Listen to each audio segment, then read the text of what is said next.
a moment. We still have people joining us.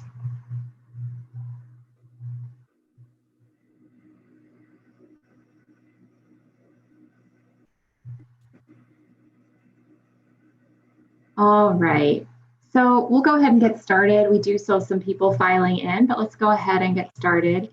It is my honor to welcome you and to the ULI with the Urban Land Institute's event, an introduction to careers in real estate.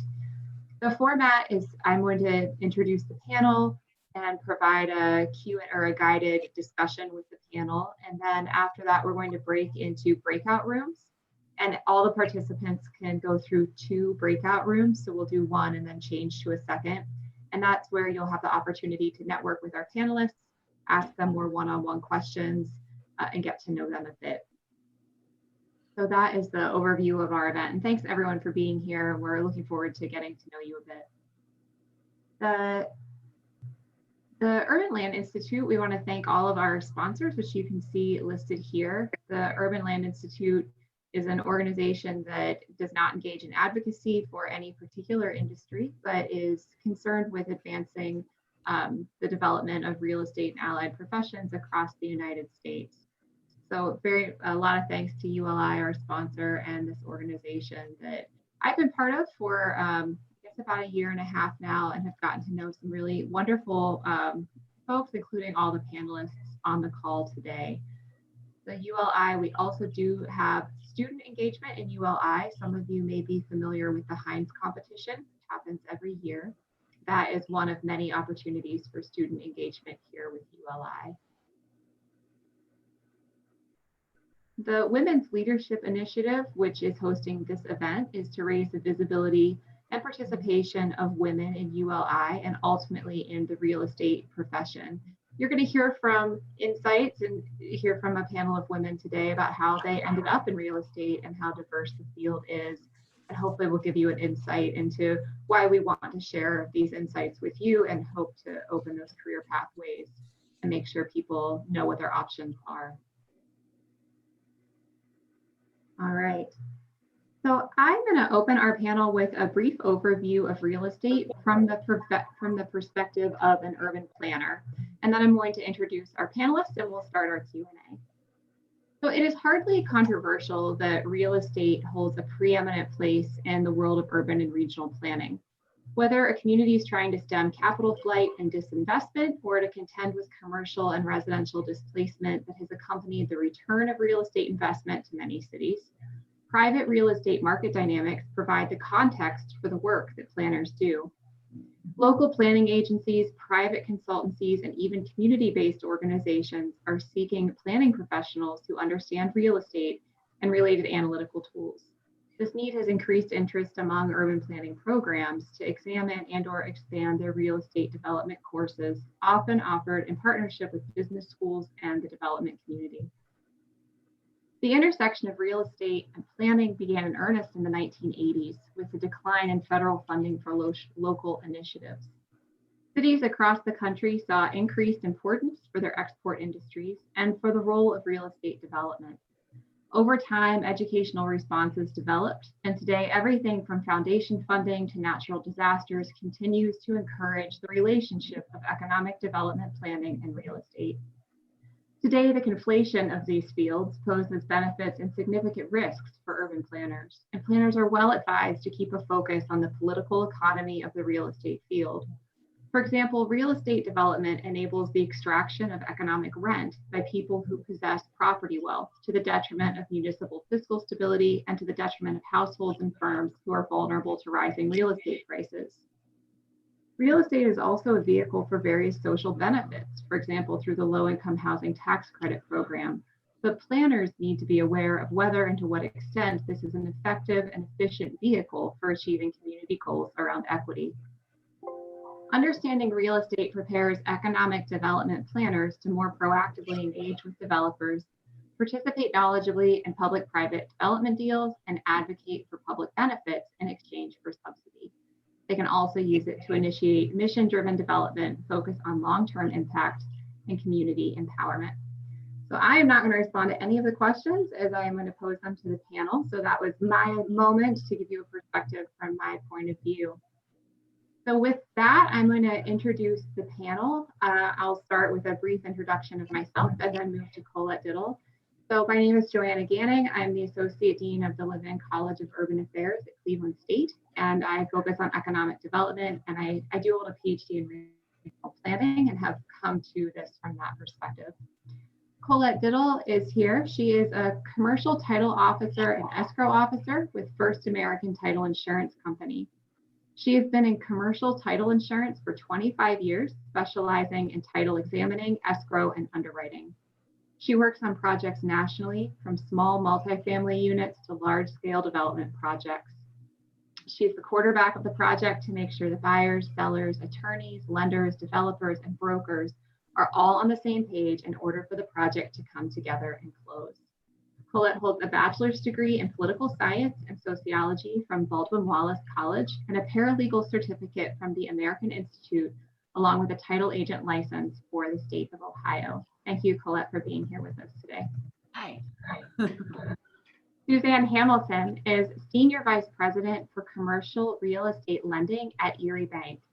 She has been a commercial business development and financial expert for nearly 30 years, specializing in lending, underwriting, modeling, and analyzing commercial real estate projects.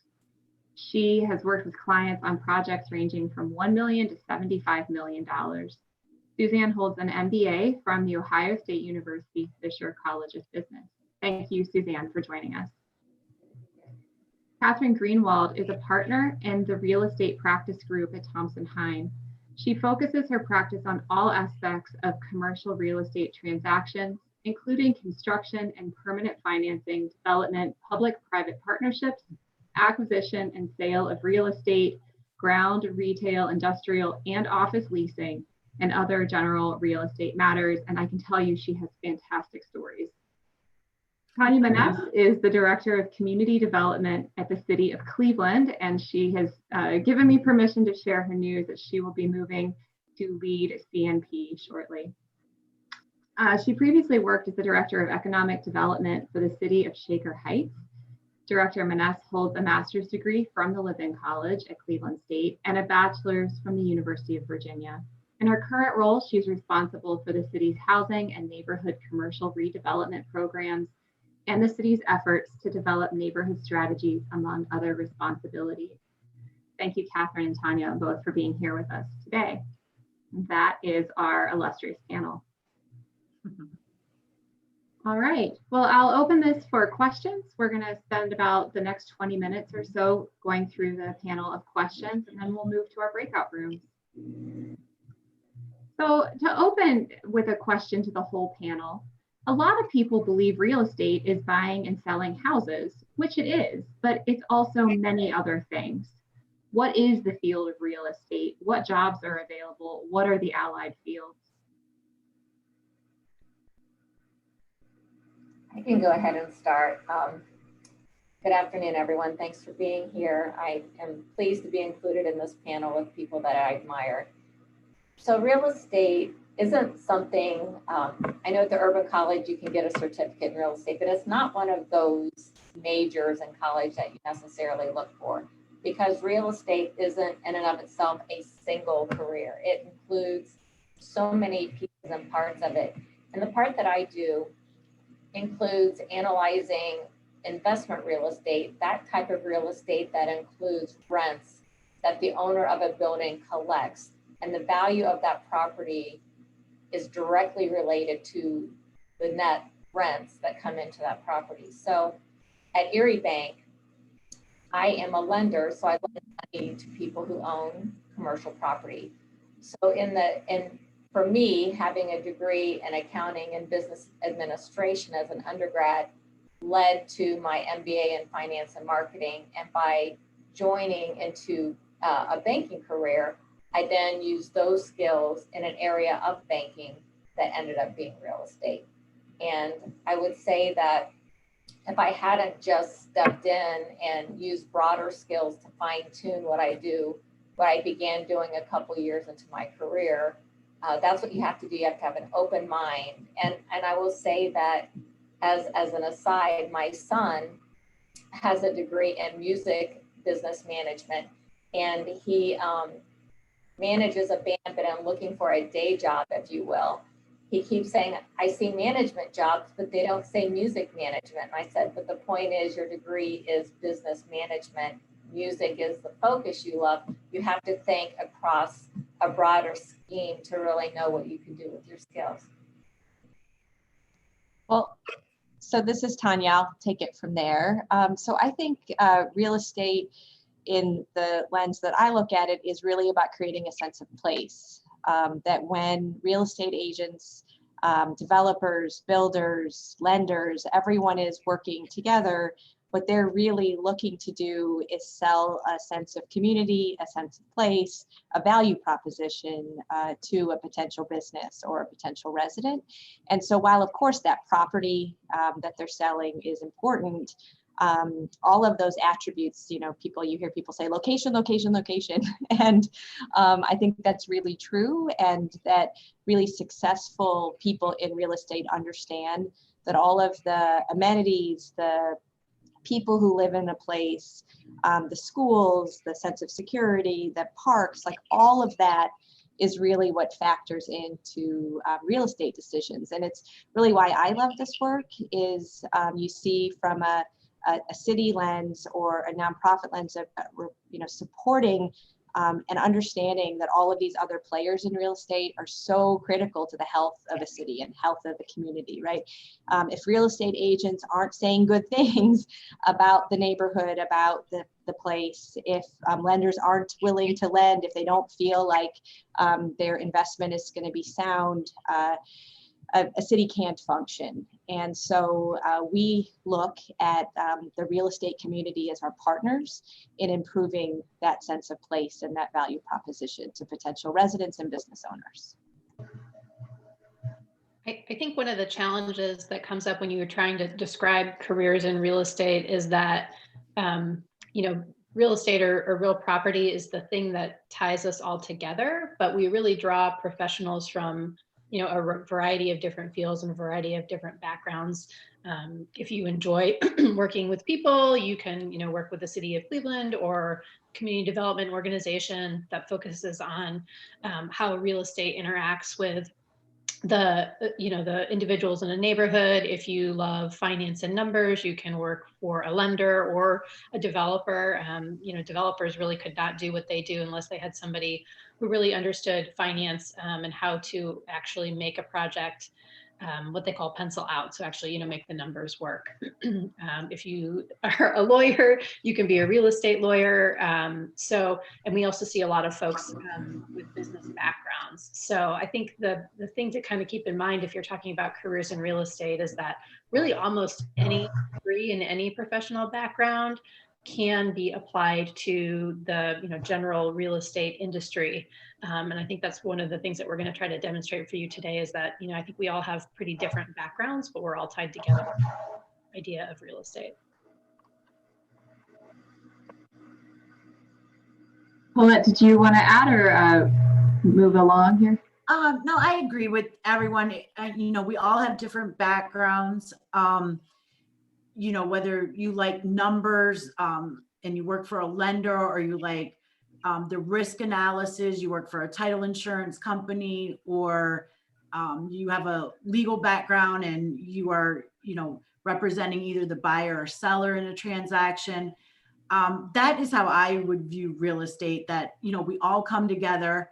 It's for the purpose of someone trying to transfer property to another person, and we all just work together to make that happen. Great. So Colette, I'm going to transition here to the next question, starting with you. What does a title company do? I think this is one of the most mysterious aspects of real estate to people who are learning about the field. What do they do? What jobs exist? It definitely is. When I try to explain to my friends what I do, I just kind of give them this spiel. A title company is an insurance company. Unlike casualty insurance, like you would purchase for your home or your car, that protects you against any future events, Title insurance protects you against losses arising from any unknown or undisclosed defects in the past chain of title. Our role really is to verify that title to the property is legitimately given to the new buyer. Essentially, that the seller has the rights to sell the property to the buyer. And we do verify that through conducting a title search of the public records for that piece of real estate at the county recorder's office. The insurance policy is our product, and it's provided for new buyers of the property and to lenders if the buyers choose to go, get a loan for the property. We also provide a lender's policy to the property. Title insurance policies protects lenders and buyers from financial loss sustained from any defects in a title to a property. So that's basically, maybe in fewer words, but that's basically what we do. Perfect. Thanks, Colette. Suzanne, you are also not a realtor. Can you share what a typical day looks like in the world of commercial lending? Sure. I'll use it in the context of a single loan application, if you will. I would have someone come to me, a developer come to me, let's say they are interested in acquiring an apartment building. What I would ask them to do is to give me some past history on the financial statements of that property, or if it's a ground up construction, what they project to have happen with that property. And then it's my job to protect both the bank and the borrower from themselves, basically, in analyzing the cash flow and the ultimate value of that property, which includes the rents and then the typical operating expenses that either have been occurring or should be occurring based on the market, the city, the suburb, wherever that property is located. And at the end of the day, I provide them with what I estimate as a range of values, similar to what an appraisal would do. And I always say, if I do my job decently well, I'll be very close to what that appraisal report shows. Then that potential borrower can decide, is the asking price for that property reasonable? Am I willing to pay more of it, which is a business decision because I feel like it's worth more than that. And then I protect the bank by underwriting and providing terms and conditions to a loan that keeps that loan performing well throughout the life of the loan. And if everything goes well, we take all the steps, and within a couple of months, we'll go to Colette and Amy and get title insurance and close a loan whereby it's a loan size that is reasonable for the project at hand. And ultimately, what nobody wants is a bad performing real estate property where the bank has a bad loan, the borrower can't afford the loan, and everything goes down the drain, if you will. So that's a typical thing. Gotcha. Thank you. Director Menesse, you also don't work in real estate directly. Can you explain how the world of nonprofits interacts with real estate and what opportunities are there for building a better future for our region? Sure. I think there are several places where the nonprofit industry interacts with real estate. The first that most of you are probably most acquainted with are the community development corporations throughout the city of Cleveland. There are about 23 active CDCs. Many of them are actually real estate developers themselves. They apply for low-income housing tax credits, build scattered sites throughout their neighborhoods of homes, do a lot of home repair and rehabilitation.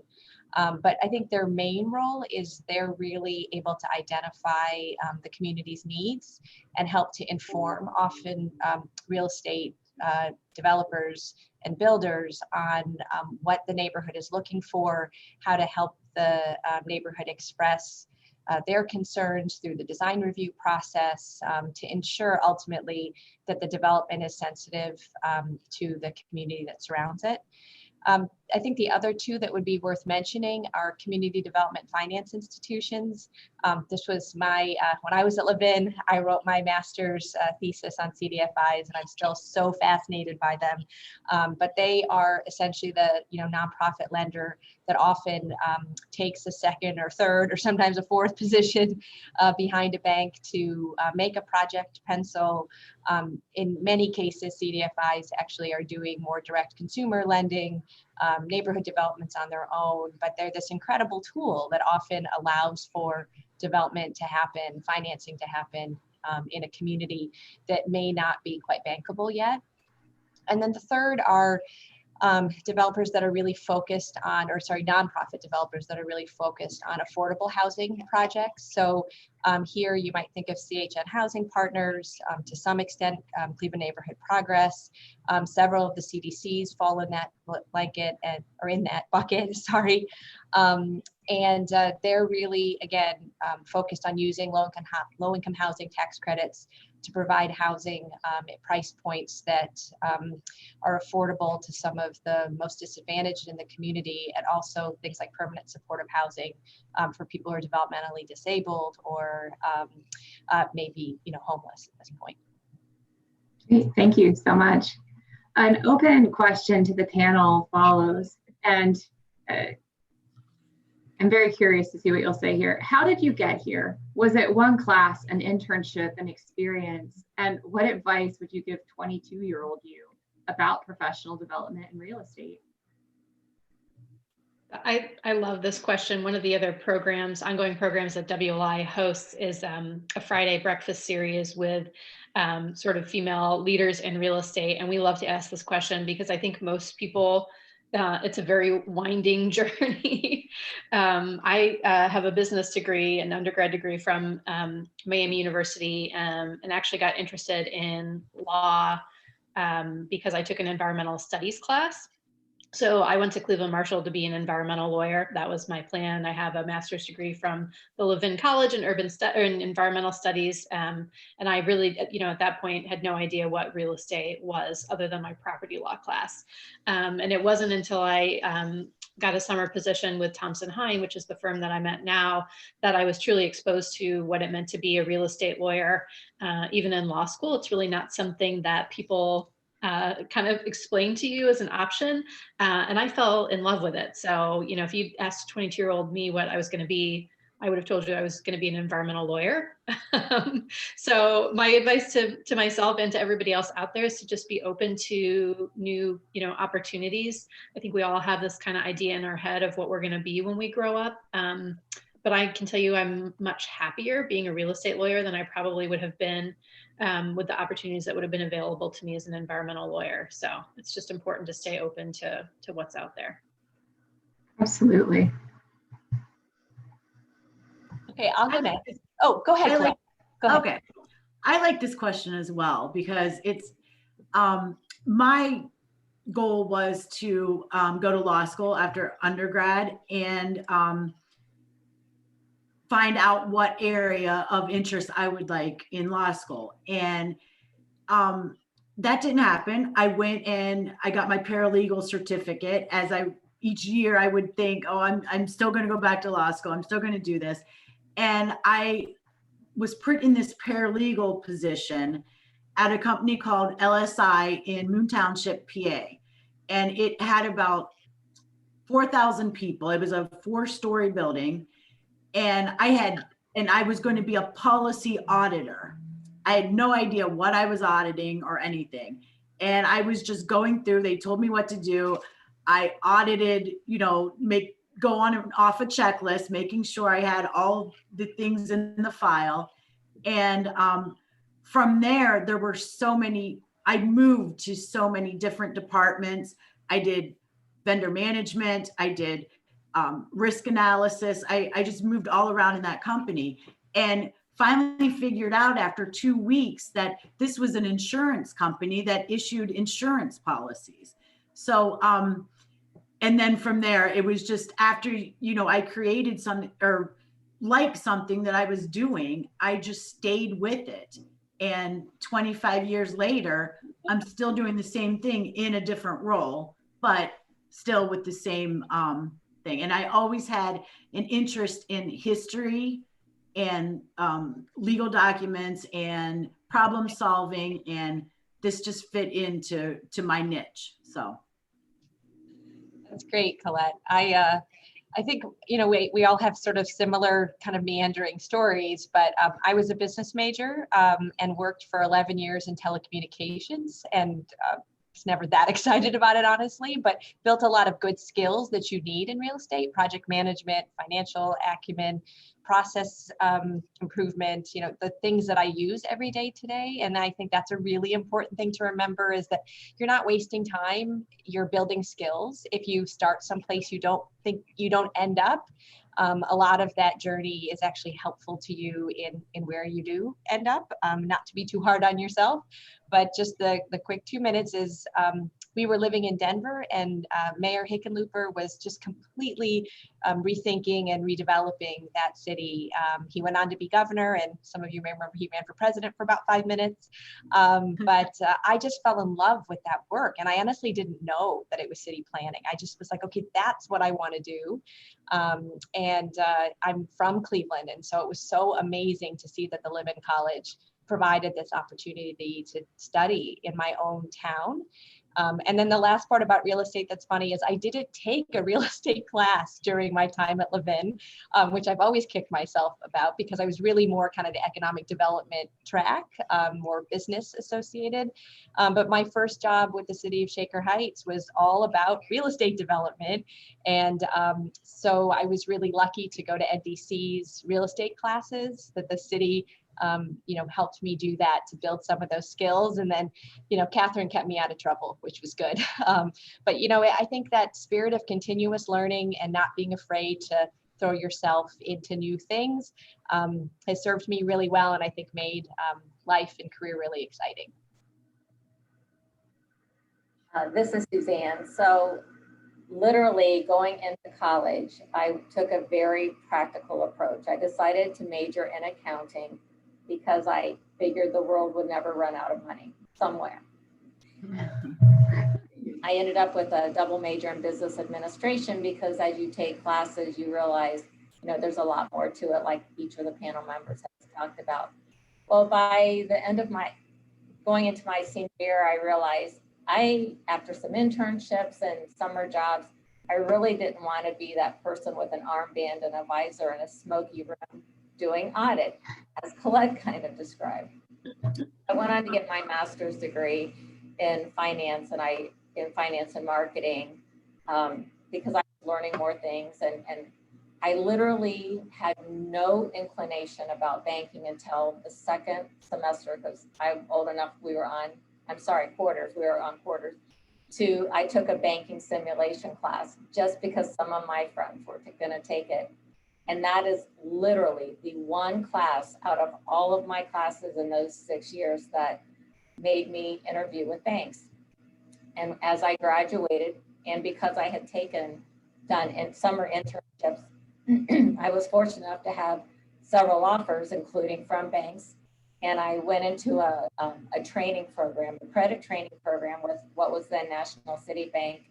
And fortunately, had a female mentor in the bank because they have a great program, and was offered a position in the training program in the real estate group because someone was going to be having a baby and needed someone to fill in. And National City back in the early 90s had never had a female real estate lender. And my mentor talked with the head of real estate, said that they should give me a shot. And here I am almost 30 years later, still in that profession. That's amazing, Suzanne. Thank you so much for sharing that story. I think we have time for one more question here, and then we'll head to our breakout room. So Cathryn, the last question is to you.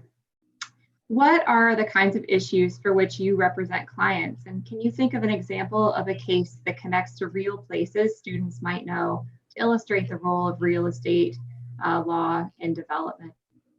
Sure, and I will try to be brief because I know everybody's excited to go to the breakout rooms. I would say, you know, at this point in my career, my primary area is lending work. So I mostly work with banks and with bankers like Suzanne, representing lenders on making mortgage loans for all sorts of different properties, but primarily multifamily properties and retail properties. But the challenge with lending work is it's sort of the most amorphous kind of work that I do. You know, we can sort of point to final projects, but they're, you know, that's really the developer's project. And so while as an attorney for the lender, I feel some pride there, it's not really my project. So the two projects that come to mind that are local and are a little bit more concrete are the redevelopment of Public Square. So anybody that goes and visits downtown Cleveland, our public square is gorgeous, but in the very recent past, it was not so gorgeous. It was, you know, 4 separate quadrants that really didn't speak to each other and really didn't encourage people to actually stop and enjoy the square. So we represented Land Studios, who was engaged by the city of Cleveland and a nonprofit commission to re-envision and then redevelop Public Square. And so, you know, lawyers, it's probably one of the reasons that we drink is that we get the big picture. I shouldn't say that probably on this call, but it's true. You know, we work with these great imaginative people, these big thinkers who come up with these great ideas. And then the lawyers are the ones that actually have to figure out how to make them happen.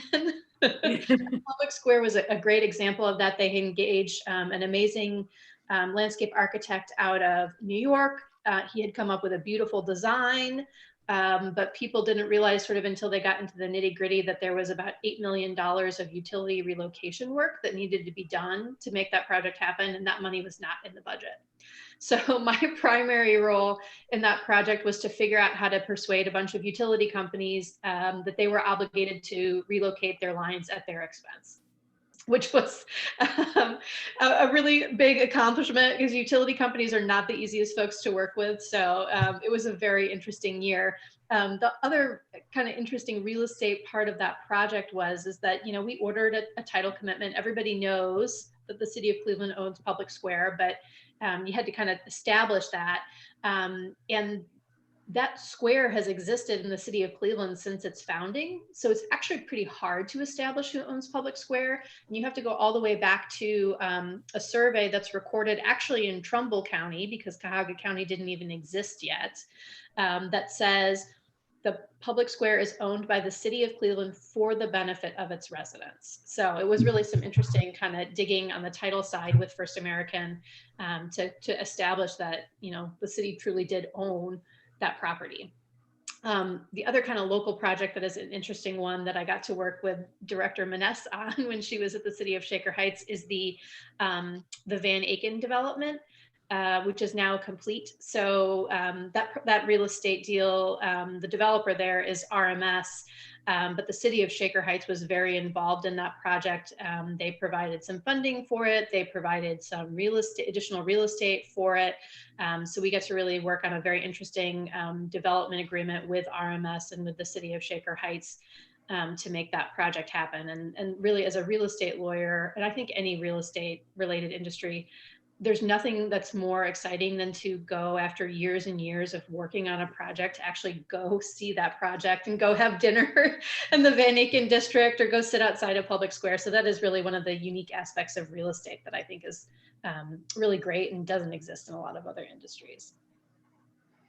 I love those examples very much. The first time I ever came to Cleveland, I flew to Cleveland and took the train to Tower City. I was staying close to Public Square, and I walked out of Tower City, and at that time Public Square was all walled off because the construction had started. That was in 2011, but that was my first glimpse really of the city of Cleveland. It's such a landmark for us. So you've heard from the panel then a really wide variety of perspectives on how people got here, the interests, the skills, whether that is accounting and numbers, an interest in history, an interest in law, an interest in nonprofit, an interest in urban planning, this wide array of perspectives on this. So that is, this is our break point. We're going to head into our breakout rooms, which Melanie, I'd like to acknowledge is lingering here in the call. She is our ULI staff member who's helping to make all of this happen behind the scenes. she is going to direct us into breakout rooms, and we're going to go through 2 of those and give all the students a chance to network with the panel. Okay, I'm going to split everybody out into the breakout rooms. Bear with me. Let's hope this works. You guys might have just seen a notification that you can join the breakout rooms.